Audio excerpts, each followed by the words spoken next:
ഇടത് സർക്കാരിൻ്റെ 1000 വിജയ ദിനങ്ങളിൽ ഇടുക്കി എവിടെയാണ്? ഇടുക്കിയുടെ സ്പെഷ്യൽ പാക്കേജ് ഇടുക്കിയെ എവിടെ നിർത്തുന്നു?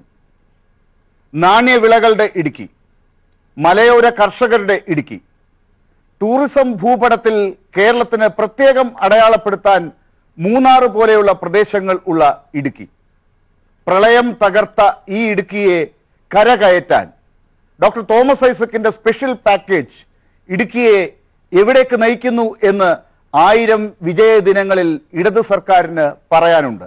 അത് എങ്ങനെ നോക്കിക്കാണാം?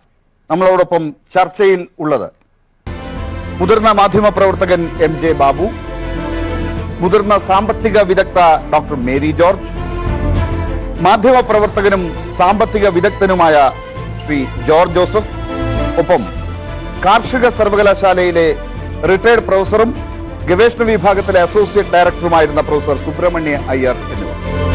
ഒപ്പം ഇടുക്കിയിൽ നിന്ന് ഒരു നല്ല സമൂഹം തന്നെ നമ്മളോടൊപ്പം ഈ ചർച്ചയിൽ ചേരുന്നു. ഇടുക്കി മിടുമിടുക്കിയാകുന്നത് നമ്മൾ പാട്ടുകളിലൂടെയൊക്കെ ഇപ്പോൾ ഏറ്റുപാടുന്ന ഘട്ടത്തിലാണ്. പ്രളയം ഇടുക്കിയെ തകർത്തത്. പ്രളയം തകർത്ത ഇടുക്കിയെ മിടുക്കിയാക്കാൻ LDF സർക്കാർ പ്രഖ്യാപിച്ച സ്പെഷ്യൽ പാക്കേജിനെ കുറിച്ച് ആധികാരികമായി സംസാരിക്കാൻ ഇടുക്കിയുടെ സ്വന്തം MP ശ്രീ ജോയ്സ് ജോർജ് തന്നെ നമ്മളോടൊപ്പമുണ്ട്. പ്രളയത്തിൽ തകർന്നുപോയ ഇടുക്കിയെ പുനഃസൃഷ്ടിക്കുന്ന വലിയ വെല്ലുവിളിയാണ് സംസ്ഥാന ഗവൺമെന്റ് ഏറ്റെടുത്തിട്ടുള്ളത്. പശ്ചാത്തല സൗകര്യങ്ങൾ പുനഃസ്ഥാപിക്കാൻ, കൃഷിക്കാരെ സംബന്ധിച്ചിടത്തോളം അവരുടെ കാർഷിക മേഖലയെ പുനരുജ്ജീവിപ്പിക്കാൻ, നഷ്ടപ്പെട്ടു പോയ ജീവനോപാധികൾ പുനഃസ്ഥാപിക്കാൻ, സമഗ്രമായി ജില്ലയുടെ പ്രത്യേകിച്ച് കാർഷിക മേഖലയെ അധിഷ്ഠിതമാക്കിക്കൊണ്ടുള്ള ഒരു പ്രവർത്തനങ്ങൾ, ഇതൊക്കെയാണ് ഗവൺമെന്റ് ഇടുക്കിക്കായി പ്രഖ്യാപിച്ച 5000 കോടി രൂപയുടെ പാക്കേജിലൂടെ ലക്ഷ്യമിടുന്നത്. മഹാപ്രളയത്തിന് ശേഷം നഷ്ടപ്പെട്ടു പോയ ഭൂമിയുടെ ഫലഭൂയിഷ്ഠതയുണ്ട്, ഭൂമിയുടെ ഘടനാ വ്യത്യാസമുണ്ട്. അത് പുനഃസ്ഥാപിക്കുന്നതിനാവശ്യമായ വ്യക്തമായ പദ്ധതികൾ, അതിന്റെ അടിസ്ഥാനത്തിൽ ഉൽപാദനവും ഉൽപാദനക്ഷമതയും വർദ്ധിപ്പിക്കാൻ അതിനാവശ്യമായിട്ടുള്ള സാങ്കേതിക സഹായങ്ങൾ, വാട്ടർഷെഡ് മാനേജ്മെന്റ് ഉൾപ്പെടെയുള്ള പദ്ധതികൾ, ജൈവ വളങ്ങൾ ഉൾപ്പെടെയുള്ളവ നിർമ്മിക്കുന്നതിനും സൗജന്യമായും നൽകുന്നതിനുള്ള പദ്ധതികൾ, ഉൽപ്പാദിപ്പിക്കുന്ന ഉൽപ്പന്നങ്ങളെ സംബന്ധിച്ച് നല്ല മാർക്കറ്റ് വില കിട്ടുന്നതിനാവശ്യമായിട്ടുള്ള മാർക്കറ്റിംഗ് സംവിധാനങ്ങൾ, മൂല്യവർദ്ധിത ഉൽപ്പന്നങ്ങൾ ഉണ്ടാക്കാൻ ആ മൂല്യവർദ്ധിത ഉൽപ്പന്നങ്ങൾ പ്രത്യേകിച്ച് നാണ്യവിളകളുടെ കാപ്പിയും തേയിലയും ഏലവും കുരുമുളകും ഉൾപ്പെടെയുള്ള നാണ്യവിളകൾ, ഇടുക്കി ജില്ലയിൽ വ്യാപകമായി കൃഷി ചെയ്യുന്ന പച്ചക്കറി ഉൾപ്പെടെയുള്ളവയെ സംബന്ധിച്ചും മറ്റു വിളകളെ സംബന്ധിച്ചുമൊക്കെയുള്ള സംസ്കരണ യൂണിറ്റുകൾ, ചക്കയുൾപ്പെടെ നമ്മളിവിടെ ഉൽപ്പാദിപ്പിക്കുന്ന അതിനെ സംബന്ധിച്ചിട്ടുള്ള കേന്ദ്രീകൃത സംസ്കരണ യൂണിറ്റുകൾ തുടങ്ങി മൂല്യവർദ്ധിത ഉൽപ്പന്നങ്ങൾ ഉണ്ടാക്കുന്നതിന് ആവശ്യമായിട്ടുള്ള സമഗ്രമായ പദ്ധതിയും ഈ പാക്കേജ് വിഭാവനം ചെയ്യുന്നുണ്ട്. ഉൽപാദനക്ഷമത വർദ്ധിപ്പിക്കുന്നതിലേക്ക് ആവശ്യമായിട്ടുള്ള ശാസ്ത്രീയവും സാങ്കേതികവുമായ സഹായങ്ങൾ, പ്രത്യേകിച്ച് എല്ലാ മേഖലയിലും അതുണ്ടാകുന്നതിനാവശ്യമായിട്ടുള്ള ഏകീകൃതമായ പ്രവർത്തനങ്ങൾ, അത് വിവിധ വകുപ്പുകളെ സംയോജിപ്പിച്ചുകൊണ്ട് വിവിധ പദ്ധതികളെ സംയോജിപ്പിച്ചുകൊണ്ടുള്ള പദ്ധതികളും ഇതിലൂടെ വിഭാവനം ചെയ്യുന്നുണ്ട്.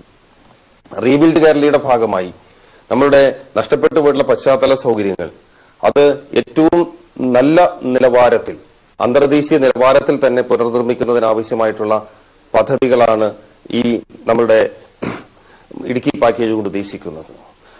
കൃഷിക്കാർ ഉൽപ്പാദിപ്പിക്കുന്ന, പ്രധാനമായും ഇടുക്കിയിലെ കൃഷിക്കാർ ആശ്രയിക്കുന്ന 2 മേഖലകളാണ്. ഒന്ന് ഡയറി, അതായത് പാലുൽപാദനവും, മറ്റൊന്ന് ആട് പോലുള്ള വളർത്തലുമൊക്കെ. ആ 2 മേഖലയ്ക്കും ആവശ്യമായ പദ്ധതികൾ, ക്ഷീരസാഗരം പദ്ധതിയെ വളരെ വിശദമായി ഈ നമ്മുടെ ഇടുക്കി ജില്ലയ്ക്ക് ഒതുക്കുന്ന തലത്തിലേക്ക് അതിനെ വീണ്ടും റീഡിഫൈൻ ചെയ്യുകയും ആ പദ്ധതിയെ വളരെ സമഗ്രമായി ഇടുക്കിയുടെ എല്ലാ കൃഷിക്കാർക്കും ഗുണകരമായ രീതിയിൽ നടപ്പിലാക്കുന്നതിനുള്ള പദ്ധതിയുണ്ട്. കാർഷിക മേഖലയിലെ മറ്റ് പ്രതിസന്ധികളുണ്ട്. ഇപ്പോൾ കൃഷിക്കാരെ സംബന്ധിച്ചിടത്തോളം അവരെടുത്തിട്ടുള്ള വായ്പകൾ, അവർക്കുണ്ടായിട്ടുള്ള ബാധ്യതകളൊക്കെ ഈ പ്രതിസന്ധിയുടെ ഘട്ടത്തിൽ വലിയ ബുദ്ധിമുട്ടുണ്ടാക്കുന്നുണ്ട്. അപ്പോൾ ആ മേഖലയിൽ കൈത്താങ്ങായി ഗവൺമെന്റിന്റെ മൊറട്ടോറിയം ഉൾപ്പെടെയുള്ള നടപടികൾ ഉണ്ടായിട്ടുണ്ട്. മറ്റ് കടാശ്വാസ പദ്ധതികളും ഈ കേന്ദ്ര സംസ്ഥാന ഗവൺമെന്റുകളുടെ സംയോജിച്ചുള്ള പ്രവർത്തനത്തിന്റെ ഭാഗമായി ഉണ്ടാകേണ്ടതുണ്ട് എന്ന ആവശ്യമുണ്ട്. തീർച്ചയായിട്ടും ഇടുക്കി പാക്കേജിന്റെ ഭാഗമായി കൈത്താങ്ങായി അതുപോലുള്ള നടപടികളെ സംബന്ധിച്ചും ഗവൺമെന്റ് ആലോചിക്കുന്നുണ്ട്. അപ്പോൾ ഏതർത്ഥത്തിൽ നോക്കിയാലും ഇടുക്കി ജില്ലയിലെ കാർഷിക മേഖലയുടെയും കൃഷിക്കാരെയും സംബന്ധിച്ചിടത്തോളം സമഗ്രമായ ഒരു ഉത്തേജന പാക്കേജ് ആയിട്ട് തന്നെയാണ് ഈ 5000 കോടി രൂപയുടെ പാക്കേജിനെ നമ്മൾ കാണുന്നത്. പ്രൊഫസർ സുബ്രഹ്മണ്യ അയ്യരോടാണ്. കാർഷിക വിദഗ്ധൻ കൂടിയായതുകൊണ്ട് ആ ഇടുക്കിക്ക് ഒരു സ്പെഷ്യൽ പാക്കേജ് എന്ത് സംഭാവനയാണ് നൽകുക എന്നാണ് പ്രൊഫസർ സുബ്രഹ്മണ്യ അയ്യർ പറയുന്നത്. ഞാനൊരു അക്കാഡമിക തലത്തിൽ നിന്ന് സംസാരിക്കാം. അതായത് പാക്കേജ് എന്ന് പറയുമ്പോൾ അത് ഇന്നത്തെ സാഹചര്യം മുൻനിർത്തിയുള്ള ഒരു വിശദമായ സമഗ്രമായ ദീർഘവീക്ഷണമുള്ള ഒരു സംയോജിത പദ്ധതി ആയിരിക്കണം. അപ്പോൾ ആ രീതിയിൽ ഇപ്പോൾ ബഡ്ജറ്റിൽ നിർദ്ദേശിക്കപ്പെട്ട പാക്കേജ് വിവിധ ഏജൻസി സോഴ്സുകളുടെ സാമ്പത്തിക പദ്ധതികളുടെ ഒരു സംയോജനമാണ്. ഇത് അതിൻ്റെ ഒരു ഘടനയാണെങ്കിൽ മാത്രം പോരാ. ശരിക്ക് വേണമെങ്കിൽ ഇതൊരു ആ മേഖലയെ സമയബന്ധിതമായിട്ട് രക്ഷപ്പെടുത്തണമെങ്കിൽ ഇപ്പം 3 വർഷത്തിന് 1500 കോടി അല്ലെങ്കിൽ 5000 കോടി ഓരോ വർഷത്തേക്കും 1500 കോടി എന്ന് പറഞ്ഞപ്പോൾ നിർദ്ദേശിച്ചിരിക്കുന്നത് ആ മേഖലയിലെ സമൂലമായ മാറ്റങ്ങൾ വരുത്താനാവണം.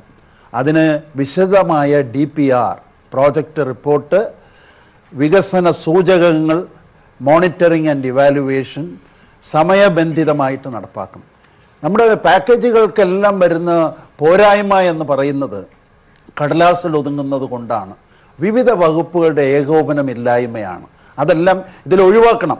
അപ്പോൾ നല്ലൊരു പ്രതീക്ഷയാണ് നിർദ്ദേശത്തിൽ ഞാൻ പ്രതീക്ഷിക്കുന്നത്. അത് തുടർന്നുള്ള ചർച്ചയിൽ കൂടുതലായിട്ട് വിശദീകരിക്കാം. തീർച്ചയായിട്ടും. ശ്രീ ജോർജ് ജോസഫ്, അങ്ങ് സാമ്പത്തിക വിദഗ്ധൻ മാത്രമല്ല, ഒരു മാധ്യമ പ്രവർത്തകൻ കൂടിയാണ്. ഒരുപക്ഷെ പ്രൊഫസർ സുബ്രഹ്മണ്യ അയ്യർ ഒരു ഡീറ്റെയിൽഡ് ആയിട്ടുള്ള ഒരു പ്രോജക്ട് റിപ്പോർട്ടിൽ വേണ്ടതെന്ത് എന്ന അർത്ഥത്തിൽ ഒരു പാക്കേജ് എങ്ങനെ ആയിരിക്കണം എന്ന അതിൻ്റെ ശാസ്ത്രീയ രീതിശാസ്ത്രം വെച്ചുകൊണ്ട് അതിനെ നോക്കിക്കണ്ടിട്ടുണ്ട്. അതൊരു പക്ഷേ ഈ പ്രളയത്തിൽ തകർന്നു നിൽക്കുന്ന ഒരു ഇടുക്കിക്ക് ഇപ്പോൾ അത്രയും സമയബന്ധിതമായ ഒരു ഗവേഷണത്തിലേക്ക് നീങ്ങിയുള്ള റിപ്പോർട്ടിലേക്ക് പോകാനാകുമോ എന്ന് സംശയമുണ്ട്. പക്ഷേ ഡോക്ടർ തോമസ് ഐസക്കിനെ നമുക്കറിയാം. അദ്ദേഹം ഏത് രീതിയിലുള്ള ഒരു ഗവേഷകൻ കൂടിയാണെന്നുള്ളത് നമുക്കറിയാം. അദ്ദേഹത്തിൻ്റെ ഒരു മാജിക്കിലൂടെ ഈ 5000 കോടിക്ക് ഇപ്പോൾ ഇടുക്കിക്ക് നൽകാൻ സാധിക്കുന്നത് എന്തൊക്കെയാണ്? ഡോക്ടർ ലാൽ, ഇവിടെ പ്രധാനപ്പെട്ടൊരു പ്രശ്നം, നമ്മൾ ഇതിനെ 3 ആംഗിളിലൂടെ നമ്മൾ ഇടുക്കിയെ കാണണം. ഒന്ന്, താങ്കൾ ആമുഖമായിട്ട് തന്നെ സൂചിപ്പിച്ചതുപോലെ ഇടുക്കി കേരളത്തിലെ ഏറ്റവും പ്രധാനപ്പെട്ട ഒരു ടൂറിസ്റ്റ് സ്പോട്ടാണ്. ലോക ടൂറിസം ഭൂപടത്തിൽ കേരളത്തെക്കുറിച്ച് സംസാരിക്കുമ്പോൾ ആദ്യം പറയുന്ന പേര് മൂന്നാർ. ഇപ്പോൾ കൊച്ചിയിൽ നമ്മൾ ഈ ലക്ഷറി ഷിപ്പുകൾ വരുമ്പോൾ ആദ്യം അവർ കാണാൻ ആഗ്രഹിക്കുന്ന സ്ഥലങ്ങൾ ഏറ്റവും പ്രധാനപ്പെട്ട സ്ഥലം മൂന്നാറാണ്. ഇത്രയും നല്ല ഒരു പ്രകൃതി, സീനിക് ബ്യൂട്ടിയും ഇതൊക്കെ ഉള്ള, അതുപോലെ തന്നെ വളരെ പ്രത്യേകതകളുള്ള, ഇപ്പം രാജമല പോലെയുള്ള വരയാടുകൾ മേയുന്ന ആ ഒരു ഭൂവിഭാഗം ലോകത്തെങ്ങുമില്ല. മാത്രമല്ല 12 വർഷത്തിലൊരിക്കൽ നീലക്കുറിഞ്ഞി പൂക്കുന്ന ഒരു സ്ഥലവും ഇടുക്കിയല്ലാതെ വേറെ സ്ഥലവുമില്ല. പക്ഷേ ആ പ്രാധാന്യം നമ്മൾ ടൂറിസത്തിന് ആ രീതിയിൽ നമ്മൾ കണ്ടിട്ടില്ല. അല്ലെങ്കിൽ എത്നിക്കായിട്ടുള്ള പാരമ്പര്യ രീതിയിലുള്ള അല്ലെങ്കിൽ തനത് പ്രത്യേകതകളോടുകൂടി ടൂറിസത്തെ സംരക്ഷിക്കുന്നതിന് നമ്മൾ പോയിട്ടില്ല. പകരം ഹൈറസ് ബിൽഡിങ്ങുകളും എത്രയ്ക്കോ സുഖഭോഗ സംഭവങ്ങളും വലിയ വലിയ ഹോട്ടലുകളും ഒക്കെ പടുത്തുയർത്തി അവിടെ ആ രീതിയിൽ ഒരു ഇതിലേക്കാണ് ആ ടൂറിസം സെക്ടർ പോയിരിക്കുന്നത്. അതിൽ ഒരു സമഗ്രമായൊരു പൊളിച്ചെഴുത്ത് നമുക്ക് ആവശ്യമാണ്. അവിടുത്തെ പ്രകൃതിയെ എക്കാലത്തേക്കും നമുക്ക് സംരക്ഷിക്കേണ്ടതുണ്ട്. എങ്കിലാണ് വിനോദസഞ്ചാര മേഖല അവിടെ നിലനിൽക്കാൻ പോകുള്ളൂ. രണ്ടാമത് ഒരു കാര്യം കാർഷിക മേഖലയാണ്. ഇടുക്കി എന്ന് പറയുന്നത് ഇന്ന് കേരളത്തിൻ്റെ ജൈവ സമ്പത്തിൻ്റെ വലിയൊരു കലവറയാണ്. ആ സമ്പത്തിനെ നമ്മൾ എത്രമാത്രം എക്സ്പ്ലോയിറ്റ് ചെയ്തിട്ടുണ്ട് എന്നുള്ളത് വളരെ ഗൗരവത്തോടുകൂടി കാണേണ്ട ഒരു കാര്യമാണ്. മൂന്നാമത് വളരെ പ്രധാനപ്പെട്ട ഒരു കാര്യം, അവിടെ മാത്രമായ തനത് പ്രത്യേകതകളോടുകൂടിയ ഒരുപാട് പ്രൊഡക്റ്റുകളുണ്ട്. ഒരു ഉദാഹരണം ഞാൻ പറയാം. മറയൂർ ശർക്കര ലോകത്ത് ഒരു സ്ഥലത്തും നമുക്ക് കിട്ടാത്ത ഒരു സാധനമാണ് മറയൂർ ശർക്കര എന്ന് പറയുന്നത്. പക്ഷേ എത്രമാത്രം നമ്മൾ ബ്രാൻഡ് ചെയ്തിട്ടുണ്ട്. ലോക മാർക്കറ്റിൽ ആർക്കറിയാം ഇങ്ങനൊരു സംഭവമുള്ളതെന്ന്. അതിൻ്റെ ഔഷധവീര്യത്തെക്കുറിച്ചും അതിൻ്റെ മൂല്യത്തെക്കുറിച്ചും നമ്മൾ ബ്രാൻഡ് ചെയ്യുകയും മാർക്കറ്റ് ചെയ്യുകയും ചെയ്യുന്നതിൽ എത്രമാത്രം നമ്മൾ മുമ്പോട്ട് പോയിട്ടുണ്ട്. മറ്റൊരു കാര്യം, ലോകത്തെ ഏറ്റവും പ്രധാനപ്പെട്ട ഏലം, ഏറ്റവും ക്വാളിറ്റിയുള്ള ഏലം ഉൽപ്പാദിപ്പിക്കുന്നത് ഇടുക്കി ജില്ലയിലാണ്. ആ ഏലത്തെ നമ്മൾ എങ്ങനെ മാർക്കറ്റ് ചെയ്തിട്ടുണ്ട്? ലോക മാർക്കറ്റിൽ പലപ്പോഴും കോമ്പീറ്റ് ചെയ്യാൻ നമുക്ക് കഴിയില്ല. ഗോട്ടിമാല ഏലം വരുന്നുണ്ട്. ആ സമയത്ത് ഒരു പക്ഷേ ഏലത്തിൻ്റെ വിലയുള്ള തകർന്നരിപ്പണാവും ആ രീതിയിൽ. പക്ഷേ ക്വാളിറ്റി എന്ന് പറയുന്നത് ഇടുക്കിയുടെ ഒപ്പം നിൽക്കുന്നതിന് ഈ സാധനങ്ങൾക്കൊന്നും കഴിയില്ല. പക്ഷെ ആ രീതിയിൽ നമ്മൾ ഒരു വളരെ ടൂറിസത്തെയും അതുപോലെ തന്നെ കാർഷിക മേഖലയും എത്നിക് ആയിട്ടുള്ള പ്രോഡക്റ്റിനെയും ബ്രാൻഡ് ചെയ്യുക എന്നുള്ള ഒരു ഇപ്പോൾ ഈ ചർച്ചയിൽ നമ്മൾ ഒരു അവസരമായിട്ടാണ്, വലിയൊരു അവസരമാണ്. ആ പാക്കേജിനകത്ത് നമ്മൾ ലോങ് ടേമിൽ ഇതിനെങ്ങനെയാണ് നമുക്ക് ഇത് ചെയ്യാൻ കഴിയുക എന്നുള്ളതാണ് ഈ പൈസ വിനിയോഗിക്കാൻ വേണ്ടി നമ്മൾ. തീർച്ചയായിട്ടും തുടക്കത്തിൽ ഇതാണ് ഡോക്ടർ മേരി ജോർജ്. ഒരുപക്ഷെ ഡോക്ടർ മേരി ജോർജിനെ കണ്ടപ്പോൾ എനിക്ക് പെട്ടെന്ന് ഉപയോഗിക്കാൻ വീണ്ടും തോന്നുന്നത് ഇടുക്കിയെ മിടുമിടുക്കിയാക്കാൻ എന്നുള്ളതാണ്. അപ്പോൾ അത് ഡോക്ടർ മേരി ജോർജിന് ഇഷ്ടപ്പെട്ടു എന്ന് എനിക്ക് മനസ്സിലായി.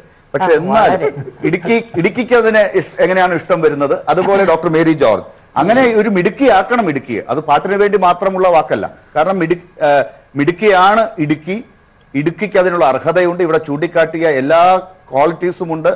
ഡോക്ടർ ഐസക് ഒരുപക്ഷെ ദീർഘകാല അടിസ്ഥാനത്തിൽ ഇവിടെ നേരത്തെ പറഞ്ഞതുപോലെ ഇടുക്കിയെ സമഗ്രമായി ഒറ്റ രാത്രി കൊണ്ട് ശരിയാക്കുക എന്നുള്ള അർത്ഥത്തിലായിരിക്കില്ല ഈ 5000 കോടിയുടെ ഒരു പാക്കേജ് ഇപ്പോൾ പറഞ്ഞിട്ടുണ്ടാകുക. പ്രളയം തകർത്ത ഇടുക്കിക്ക് ഇപ്പോൾ നൽകാൻ കഴിയുന്നത് തോട്ടങ്ങളെ സംരക്ഷിക്കാൻ, മലയോര കർഷകർക്കൊരു ആശ്വാസം ഉണ്ടാക്കാൻ, ഈ മാർക്കറ്റിംഗ് ഇവിടെ ഇപ്പോൾ പറഞ്ഞ ഒരു മാർക്കറ്റിംഗ്, ആ ഒരു കാഴ്ചപ്പാടോട് കൂടിയൊക്കെയാണ് ഇടുക്കി പാക്കേജിൽ നമുക്കിപ്പോൾ കാണാൻ സാധിക്കാൻ തോന്നുന്നു ഒരു വളരെ ചുരുങ്ങിയ അടിസ്ഥാനത്തിൽ. ഡോക്ടർ മേരി ജോർജ് എങ്ങനെയാണ്? അതായത് എനിക്കിപ്പോൾ നമ്മുടെ മുൻപിൽ തന്നെ ഇടുക്കിയിൽ നിന്ന് വന്ന ആൾക്കാരുണ്ട്. അവരോട് ചോദിച്ചു നിങ്ങളുടെ പ്രയോറിറ്റി ആവശ്യങ്ങൾ എന്തൊക്കെയാണെന്ന്. അങ്ങനെ ചോദിച്ചപ്പോൾ അവർ പറഞ്ഞത് ഏറ്റവും പ്രധാനപ്പെട്ട പ്രയോറിറ്റി എന്ന് പറഞ്ഞു ഇപ്പോൾ 5 കർഷകർ ആത്മഹത്യ ചെയ്തിട്ടിരിക്കുന്ന ഒരു അവസ്ഥയാണ്. അപ്പോൾ ഈ കർഷകരുടെ ആത്മഹത്യയും ഈ 5000 കോടിയും കൂടി നാം എങ്ങനെയാണ് കൂട്ടി വായിക്കേണ്ടത്?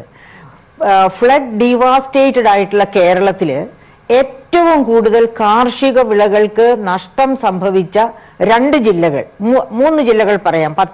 ഇടുക്കി, പത്തനംതിട്ട, വയനാട്, ഈ 3 ജില്ലകളാണ്. ഈ 3 ജില്ലകളിൽ ആലപ്പുഴ ജില്ലയെക്കാളൊക്കെ വളരെ കൂടുതലായിട്ട് ആലപ്പുഴയും പത്തനംതിട്ട എന്ന് ഞാൻ പറഞ്ഞതുകൊണ്ട് ആലപ്പുഴയെ നമുക്ക് തീർച്ചയായിട്ടും അതിൽ ഉൾപ്പെടുത്താം. പക്ഷെ വയനാട് ജില്ലയിലോ ഇടുക്കി ജില്ലയിലോ ചെന്നാൽ നിങ്ങൾ കുരുമുളക് കർഷകരോട് ചോദിക്കുക എന്ത് സംഭവിച്ചു. കുരുമുളക് വള്ളികൾ മുഴുവൻ അഴുകിപ്പോയി. UN നിന്നോ വേൾഡ് ബാങ്കിൽ നിന്നോ വന്ന ഏതെങ്കിലും ഒരു സമർത്ഥന ഒരു വലിയ വിശാരദൻ പോയി കണ്ടിട്ടില്ല ഇങ്ങനെ സംഭവിച്ചു എന്ന്. അവർ 31,000 കോടി നഷ്ടമുണ്ടായി എന്ന് കണക്കാക്കിയതിനകത്ത് ഇത്തരം നഷ്ടങ്ങൾ ഒന്നുമേ കൂട്ടിയിട്ടില്ല. അതുപോലെ അതിവൃഷ്ടിയും വലിയ മഴയും കാരണം കാപ്പി കുരു പിടിക്കുന്ന സമയമായിരുന്നു അതിവൃഷ്ടി വന്നത്. മുഴുവൻ കാപ്പിക്കുരുവും വീണുപോയി. അതൊരു പക്ഷേ ഒരു വർഷത്തെ നഷ്ടം എന്നും ആണെങ്കിൽ നമുക്ക് ഒരു പൂ നഷ്ടം, ഒരു പ്രാവശ്യത്തെ നഷ്ടം. പക്ഷേ കുരുമുളക് ചെടി പോയത് അങ്ങനെയല്ല. 5 വർഷമെങ്കിലും പിടിക്കും അത് വീണ്ടും പൂർവ്വസ്ഥിതിയിൽ പുതിയ വള്ളികൾ നട്ടുപിടിപ്പിച്ച് പരിചരിച്ച് പൂണ്ടും കായാവണമെങ്കിൽ. അപ്പൊ അങ്ങനെ അത് മാത്രമല്ല, ഏലമലകൾ മുഴുവനും പാടെ ഏലം തകർന്ന് നശിച്ചു. അതുപോലെ ഏത് കൃഷി എടുത്താലും അതിപ്പോ പല കർഷകരുടെയും വീടിരുന്ന വസ്തുവെ കാണാനില്ല, ഒലിച്ചു പോയിരിക്കുന്നു. അവർക്ക് പട്ടയം ഒരുപക്ഷെ ഉണ്ടായിരുന്നിരിക്കാം, ആ ഒലിച്ചു പോയതിന്റെ കൂട്ടത്തിൽ അവരുടെ പട്ടയവും നഷ്ടപ്പെട്ടു കാണും. പക്ഷെ വില്ലേജ് ഓഫീസിൽ ചെല്ലുമ്പോൾ ഒരു പക്ഷേ ഇവരെയൊക്കെ ബിനാമിയാക്കി ഇവരുടെ പട്ടയം കൊണ്ട് വേറെ ആരെങ്കിലും ഭൂമി ഉണ്ടാക്കിയിരുന്നോ നമുക്കറിയാം. അതൊരു പ്രശ്നമാണ്. ഡോക്ടർ മേരി ജോർജ് പറഞ്ഞത് വളരെ പ്രധാനപ്പെട്ട പ്രശ്നമാണ്. അതൊക്കെ വേറെ ഇഷ്യൂസായി നമ്മൾ ചർച്ച ചെയ്യുന്നുണ്ട്. പക്ഷേ ഇതിനിടയിലാണ് നമ്മളൊരു പാക്കേജുമായി ഇപ്പോൾ വരുന്നത്. ഈ ഘട്ടത്തിൽ ഒരു ആശ്വാസം അല്ല, ഈ പാക്കേജിൽ ആദ്യം പരിഹരിക്കേണ്ടത് ഈ ഭൂമി പ്രശ്നമാണ്. കാരണം ഇവർക്ക് കിടപ്പാടം ഉണ്ടാകണം. ഇടുക്കിയിൽ അല്ലെങ്കിൽ വേറെ എവിടെയെങ്കിലും, ഇടുക്കിയിൽ കൊടുക്കുന്നില്ലേ, ശരി, അവർക്ക് തിരുവനന്തപുരത്ത് കൊടുക്കട്ടെ, എവിടെയാണെങ്കിലും അവർക്ക് കിടപ്പാടം ഉണ്ടാകണം, അവർക്ക് ജീവനോപാധി. രണ്ടാമത് തിരുവനന്തപുരത്ത് നമുക്ക് കൊടുക്കാൻ പറ്റില്ല. ഇടുക്കി പാക്കേജ് എന്ന് പറഞ്ഞാൽ ഇടുക്കിയിൽ മാത്രമായിട്ട് മിടുക്കികളെ ഒതുക്കേണ്ട കാര്യമില്ല. ഇടുക്കിയിൽ നിന്ന് മിടുക്കികളെ കേരളത്തിന്റെ ഏത് ഭാഗത്തേക്കും പുനഃസ്ഥാപിക്കാൻ കഴിയണം. അല്ലെ, ഞാൻ ഒന്നോടെ പറഞ്ഞോട്ടെ. അപ്പൊ ഇവരുടെ പട്ടയമാണ് ഏറ്റവും പ്രധാനപ്പെട്ട ആദ്യമായിട്ട് പരിഹരിച്ചു കൊടുക്കേണ്ടത്. രണ്ടാമത് അവർക്ക് ജീവനോപാധി. നമ്മൾ അവരുടെ സെന്ററുകളെ ടൂറിസം സെന്ററുകളാക്കി ഉയർത്തി പണം ഉണ്ടാക്കുക, അതിന്റെ പ്രയോജനം അവർക്കും കിട്ടും. പക്ഷെ അതിനു മുൻപേ നഷ്ടപ്പെട്ട ജീവനോപാധി ഏതാണെന്ന് കണ്ടെത്തി അവർക്ക് ആ ജീവനോപാധി തിരിച്ചു നൽകണം. ഇടുക്കിയെ കുറിച്ച് പറയുമ്പോൾ ഒന്നൊരു പക്ഷേ എനിക്ക് തോന്നുന്ന കേരളത്തിന്റെ ഒരു നൊമ്പരമായി മാത്തുക്കുടി എന്ന് പറയുന്ന ഇടുക്കി ജില്ലയിലെ ഒരു പഞ്ചായത്ത് മാറിക്കൊണ്ടിരിക്കുന്ന സാഹചര്യത്തിലാണ് നാം നിൽക്കുന്നത്. കാരണം കർഷക ആത്മഹത്യകൾ അവിടെ വർദ്ധിച്ചു വരുന്നു. ഇടുക്കിയിൽ വലിയൊരു അവസ്ഥയാണ്. എനിക്ക് തോന്നുന്നു മുമ്പ് വരൾച്ച ഉണ്ടായിരുന്നപ്പോൾ ഇടുക്കിയെ രക്ഷിച്ചിരുന്നത് അന്ന് കാലിവളർത്തലായിരുന്നു. പക്ഷെ ഇന്നിപ്പോൾ ആ കാലിവളർത്തൽ പോലും ഇല്ലാതായിക്കൊണ്ടിരിക്കുന്നു. അപ്പോൾ ഇതിനെ പ്രളയമായി മാത്രമല്ല ഇടുക്കിയെ കാണേണ്ടത്, ഇടുക്കി പാക്കേജിനെ കാണേണ്ടതും പ്രളയമായി മാത്രമല്ല. മുമ്പ് ഇടുക്കിക്ക് വേണ്ടി ഒരു പാക്കേജ് വന്നിരുന്നു. ഡോക്ടർ സ്വാമിനാഥൻ കമ്മീഷൻ റിപ്പോർട്ടിന്റെ അടിസ്ഥാനത്തിൽ ഒരു പാക്കേജ് വരികയും ആ പാക്കേജ് എങ്ങും എത്താതെ അവസാനിക്കുകയും ചെയ്തു. അപ്പോൾ എൻ്റെ ഒരു സ്വന്തം ജില്ല എന്ന നിലയിൽ ഞാൻ പറയുന്നു, ഈ പ്രളയം ഉണ്ടായപ്പോൾ പോലും ഇടുക്കി ആവശ്യപ്പെട്ടതും ഇടുക്കിക്ക് വേണ്ടി ഒരു സ്പെഷ്യൽ പാക്കേജ് തന്നെയായിരുന്നു. അതിന് ഒരു സമഗ്രമായ അവസ്ഥയിൽ കാണുന്നു. ഇപ്പോൾ ഏലത്തെക്കുറിച്ചുകൂടെ പറഞ്ഞു. ഏലം വലിയ തോതിൽ അഴുകിപ്പോയി. കുരുമുളക് കുറിച്ച് പറയുന്നു, കുരുമുളക് തിരികൾ ഇല്ലാതായിക്കൊണ്ടിരിക്കുന്നു. കൊക്കോ, കരിങ്കായ വന്ന് കൊക്കോ ഇല്ലാതായി പോയിക്കൊണ്ടിരിക്കുന്നു. അങ്ങനെ എല്ലാ കൃഷിയും എനിക്ക് തോന്നുന്നു കാപ്പി കുരു ചീഞ്ഞ് ഇല്ലാതായിക്കൊണ്ടിരിക്കുന്നു. തേയില വലിയ തോതിൽ നശിച്ചു. വലിയ തോതിൽ തേയില നശിച്ചു കഴിഞ്ഞപ്പോഴാണ് മഞ്ഞ് വീഴ്ചയുണ്ടായി അതിൻ്റെ ബാക്കി കൂടി നശിച്ചത്. അപ്പോൾ സമഗ്രമായ ഇടുക്കിക്ക് വേണ്ട ഒരു കാർഷിക പാക്കേജ് വരുമ്പോൾ ഈ കാർഷിക പാക്കേജ് ഇടുക്കിയെ സംബന്ധിച്ചിടത്തോളം ഈ പ്രളയം വന്നപ്പോൾ സംഭവിച്ചത് ഈ മേൽമണ്ണ് മുഴുവൻ ഒലിച്ചുപോയി. അപ്പോൾ ഈ ഒരു വളക്കൂറുള്ള മണ്ണ് ഇല്ലാതായിക്കൊണ്ടിരിക്കുകയാണ്. അപ്പോൾ ഈ മണ്ണ് എന്ന് പറയുന്നത് അത് പുനഃസ്ഥാപിക്കപ്പെടേണ്ടത്. അപ്പോൾ ഇതിൻ്റെയൊക്കെ ഒരു അടിസ്ഥാനപരമായി കാണുമ്പോൾ കഴിഞ്ഞ കുറേ കാലമായി ഇടുക്കിയെക്കുറിച്ച് പഠിക്കുമ്പോൾ മനസ്സിലാവുന്നൊരു കാര്യം ഇടുക്കിയുടെ കാലാവസ്ഥയിൽ വന്നിട്ടുള്ള വ്യതിയാനമാണ്. ഇടുക്കിയുടെ കാലാവസ്ഥ വല്ലാതെ മാറിയിരിക്കുന്നു കഴിഞ്ഞ കുറച്ചു കാലമായി. ഞാൻ ഒന്ന് ഇടപെടുകയാണ്. കാരണം നമുക്കിപ്പോ ഇടുക്കിക്കാർക്ക് നല്ല താല്പര്യമുള്ള ജാഫർ ഇടുക്കി ഇപ്പോൾ നമ്മളോടൊപ്പം ചേരുന്നുണ്ട്, പ്രമുഖ നടൻ. ജാഫർ ഇടുക്കി എന്താണ് പറയുന്നതെന്ന് നോക്കാം. മൂന്നാളല്ല, ഈ പ്രളയം കഴിഞ്ഞതിന് ശേഷം ഏതാണ്ട് ഒരു 10-11 ജില്ലകളിലോളം ഞാൻ സഞ്ചരിച്ചായിരുന്നു, പല വർക്കുകളൊക്കെ ആയിട്ട്. ഈ 14 ജില്ലയിൽ ഒന്നും പോയിട്ടില്ല. കാസർഗോഡ് പോലത്തുള്ള ജില്ലയൊന്നുമില്ല, കണ്ണൂരൊക്കെ പോയതാണ്. അങ്ങനെ പല ജില്ലകളിലും പോയി അറിഞ്ഞ സ്ഥിതിക്ക് എല്ലാ ജില്ലകളെയും വെച്ച് പറയുകയാണെങ്കിൽ തന്നെയും എല്ലാ ജില്ലയിലും ഇതിൻ്റെ പുനർനിർമ്മാണം എല്ലാം സർക്കാർ ചെയ്തുകൊണ്ടിരിക്കുകയത്. അത് ഞങ്ങൾ പോകുമ്പോൾ കാണാം ഓരോ സ്ഥലങ്ങൾ കെട്ടിപ്പൊക്കുന്നതും ഓരോ വർക്കുകൾ നടക്കുന്നതും. ഇടുക്കിക്ക് കിട്ടിയൊരു പാക്കേജ് എന്ന് പറഞ്ഞു കഴിഞ്ഞാൽ അതൊരു ഭയങ്കര അനുഗ്രഹമല്ലേ ഇടുക്കിക്ക് കിട്ടി. ഇടുക്കിയുടെ കുറേ പ്രദേശങ്ങളൊക്കെ തകർന്ന് തരിപ്പണമായി പോയത്. പക്ഷെ ഇതെല്ലാം നിർമ്മിച്ചിങ്ങോട്ട് വരുന്നുണ്ട്, നിർമ്മിച്ചിങ്ങ് വരണം. അല്ലാതെ നാളെ പെട്ടെന്ന് ഇത് നിർമ്മിക്കാൻ പറ്റുമോ? ഒക്കത്തില്ല. അപ്പം നമ്മൾ ഇത് ഗവൺമെൻറ് കാര്യമായിട്ട് എല്ലാ മനുഷ്യരുടെയും ദുഃഖങ്ങളും ദുരിതങ്ങളും ഒക്കെ അറിഞ്ഞുകൊണ്ട് തന്നെ ഗവൺമെൻറ് പ്രവർത്തിക്കുന്നുണ്ട് തന്നെ വിശ്വസിക്കുന്ന ഒരാളാണ്. അപ്പം ആളും തരാൻ നോക്കാതെ എല്ലാവരെയും സംരക്ഷിക്കാനായി ഗവൺമെൻറ് എല്ലാവരെയും സംരക്ഷിക്കും. അതിൻ്റെ സംരക്ഷണം നടന്നുകൊണ്ടിരിക്കുകയെന്നേ, അത് സംരക്ഷിച്ചുകൊണ്ടിരിക്കുക. എല്ലാവർക്കും നല്ലതേ വരത്തുള്ളൂ. ഗവൺമെൻറ് മുഖാന്തരം നല്ലത് തന്നെ വരുള്ളൂ, അങ്ങനെ തന്നെ ചിന്തിക്കാവുള്ളൂ. ആ ഇടുക്കി പാക്കേജിന് 5000 കോടി പോരാ. പക്ഷേ നമ്മുടെ ഗവൺമെൻറ് ആ 5000 കോടി ഈ തളർന്ന് നിൽക്കുന്ന സമയത്തും, അതായത് ഇങ്ങനെ ഒരു പ്രളയം വന്നു, എല്ലാം തൂത്തെറിഞ്ഞുകൊണ്ട് പോയി. ഒരു ഗവൺമെൻറ് വന്നിട്ട് 2.5 വർഷം ആണെങ്കിലും മുമ്പ് പ്രളയം വന്നുകൊണ്ട് തൂത്തെറിഞ്ഞ് പോയിട്ട് ഒരു തരിശ് ഭൂമിയാക്കി ഇട്ടിട്ട് പോയി. അടിമാലി സൈഡിലൊക്കെ എന്ന് പറഞ്ഞു കഴിഞ്ഞാൽ ഒരു വീടിൻ്റെ അടുത്തേക്ക് ഇറങ്ങി വന്നിട്ട് അയാൾ അങ്ങേര് പറഞ്ഞു ഈ വീടിൻ്റെ വീട്ടിൽ എടുത്ത് മാറ്റാൻ. അങ്ങനെയുള്ള അവസ്ഥയൊക്കെ നമ്മൾ കണ്ണിന് കണ്ട. അപ്പോൾ അതുകൊണ്ട് മാത്രം വലിയൊരു ദുരന്തം വന്ന സ്ഥലമാണെന്ന് ഓർക്കണത്. ഇത് നമ്മൾ പിള്ള കളിച്ച് പറയരുത്. ചുമ്മാ ഒരു വെള്ളപ്പൊക്കം വന്ന അപ്പോൾ രാവിലെ തുടങ്ങി വൈകുന്നേരം അങ്ങ് കടന്നു പോകല്ല. ഇത് നിന്നങ്ങോട്ട് കൊയ്തു മഴ ഒരു 4-5 ദിവസം ആൾക്കാർക്ക് പുറത്തിറങ്ങാൻ പറ്റിയല്ല. ഒരു കാര്യം ഒരു ഉദ്യോഗസ്ഥർക്ക് ഒന്നും തീരുമാനിക്കാനുള്ള സമയം കൊടുത്തില്ല. ഏതെങ്കിലും ഉദ്യോഗസ്ഥർക്ക് സമയം കൊടുത്തോ? ഇതൊന്ന് ആലോചിച്ച് പറക്കി പെട്ടെന്ന് ചെയ്യാൻ. അതിനിപ്പുറം എല്ലാവരും അവിടെ നിന്ന് ഇവിടുന്ന് പൊട്ടി ഒലിക്കെല്ലാം തകർന്നു പോയില്ലേ. അപ്പോൾ ആ 5000 കോടി ഇടുക്കിക്ക് തന്നത് ശരിക്കും പറയുന്ന നന്മയാണ്. ഗവൺമെന്റ് ചെയ്തൊരു നന്മയാണ് ഇടുക്കിയെക്കുറിച്ച് മിടുക്കിയാക്കാനുള്ള 5000 കോടിയുടെ ഒരു പാക്കേജിനെ കുറിച്ചുള്ള ചർച്ചയിൽ ഇപ്പോൾ എന്താണ് പറയാൻ തോന്നുന്നത്? ഏറ്റവും ആദ്യം ഈ പാക്കേജിൻ്റെ ഗുണം ഞങ്ങൾക്ക് കിട്ടണമെങ്കിൽ അടിസ്ഥാനപരമായി അവിടുത്തെ കൃഷിക്കാരൻ്റെ ഭൂമിയുടെ പട്ടയത്തിൻ്റെ പ്രശ്നം തീരണം. ഏത് ആനുകൂല്യം വരുമ്പോഴും പട്ടയമാണ് ചോദിക്കുന്നത്, കരംകെട്ടി രസീതാണ് ചോദിക്കുന്നത്. ഈ ഗവൺമെൻറ് വന്നിട്ട് 20,000-ഓളം പട്ടയം കൊടുത്തു. മറ്റേതൊരു കാലത്തേക്കാൾ കൂടുതൽ പട്ടയ നടപടികൾ മുന്നോട്ട് നീങ്ങുന്നുണ്ട്. ജോയിൻറ്റ് വെരിഫിക്കേഷൻ നടന്നിട്ടില്ല എന്ന കാരണത്തിൻ്റെ പേരിൽ വലിയൊരു സെറ്റിന് പട്ടയം കൊടുക്കുന്നില്ല. ഏലക്കാടെന്ന് നിർവഹിച്ചിരിക്കുന്നതിൻ്റെ ഭാഗമായി ഇപ്പോൾ ഏലവും കാടുമൊന്നുമില്ല, നല്ല മറ്റ് കൃഷിഭൂമിയാണ്. അവർക്ക് പട്ടയം കൊടുക്കാൻ നിർവാഹമില്ലെന്നാണ് പറയുന്നത്. അതുപോലെ തന്നെ പാറത്തരിശെന്ന് പറഞ്ഞിട്ടൊരു വലിയ പ്രദേശം, പുൽമേടുകൾ എന്ന് പറഞ്ഞിട്ട് മറ്റൊരു വലിയ പ്രദേശം. അങ്ങനെ പ്രധാനമായും ഈ 4 കാരണങ്ങളുടെ പേരിൽ മഹാഭൂരിപക്ഷം ആളുകൾക്കും പട്ടയം കിട്ടാത്ത സ്ഥിതിയുണ്ട്. അതിനടിയന്തരമായി പ്രത്യേകമായ ഉത്തരവും നടപടികളും ഉണ്ടായി. ഇതിന് ശേഷം ഈ കാര്യങ്ങൾ ഒന്ന് പട്ടയമില്ലാത്തതുകൊണ്ട് വീട് പോയവർക്ക് പകരം ഭൂമി മേടിക്കാൻ വലിയൊരു ഉത്തരവായിട്ടില്ല. അതൊരു വലിയ വികാരമാണ്. അതുപോലെ മറ്റു കാര്യങ്ങളൊക്കെ ഇപ്പോൾ ഈ പാക്കേജിന്റെ കൂട്ടത്തിൽ പറഞ്ഞിട്ടുണ്ട്. പെട്ടെന്ന് ഈ പ്രളയം കഴിയുമ്പോൾ എന്താണ് ഉടനെ ചെയ്യാൻ സാധിക്കുക? അതുപോലെ തന്നെ ഇപ്പോൾ ഈ ആത്മഹത്യകൾ കൂടുന്നത് ബാങ്കുകളുടെ ഭയങ്കരമായ ശല്യമുണ്ട്. കാരണം വെച്ചാൽ മൊറട്ടോറിയം ഏർപ്പെടുത്തിയിട്ടുണ്ടെങ്കിൽ തന്നെ ഈ അവിടുത്തെ കർഷകരെടുത്തിരിക്കുന്ന കാർഷിക കടങ്ങൾ എന്നുള്ള ഒരു നിർവചനം മാത്രമേ പറയുന്നുള്ളൂ. പക്ഷേ അവിടുത്തെ കർഷകരെ കുട്ടികളെ പഠിപ്പിക്കാനായിട്ട് വിദ്യാഭ്യാസ ലോണുകൾ ഇതുപോലെയുള്ളതെല്ലാം എടുത്തിട്ടുണ്ട്. ഇപ്പം നിലവിൽ വിദ്യാഭ്യാസ ലോൺ എടുത്ത കുട്ടികളോടെല്ലാം ഫോണിൽ വിളിച്ച് അവർ ഉടൻ തന്നെ പലിശ അടിച്ചില്ലെങ്കിൽ ഉടൻ തന്നെ നടപടി ഉണ്ടാകും എന്നുള്ള രീതിയിൽ ഇത് കൃഷിക്കാരെ ഭയങ്കര സമ്മർദ്ദത്തിലാക്കുന്നുണ്ട്.